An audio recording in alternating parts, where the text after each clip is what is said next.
Hindavi Swarajya news, जनतेसाठी एक पाऊल पुढे। तागुशाची मटका जुगारावर छापा, दोघांवर गुन्हा दाखल। यात 2010 रुपये मटका जुगाराचे साहित्य जप्त।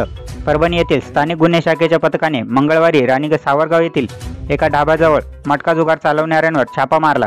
यात 2000 रुपये मटका जुगाराचे साहित्य जप्त केले असून बूथ चालक व बूथ मालक यांच्या विरुद्ध तागुशाचे पोलीस दिलीप नीलपत्रेवाड यांनी पिंपळदरी पोलीस ठाण्यात गुन्हा दाखल केला आहे।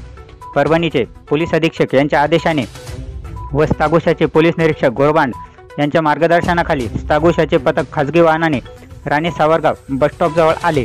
या ठिकाणी त्यांना गुप्त माहिती मिळाल्यावरून त्यांनी येथील एका ढाब्याजवळ असलेल्या मटका बुथी चालकावर छापा मारला।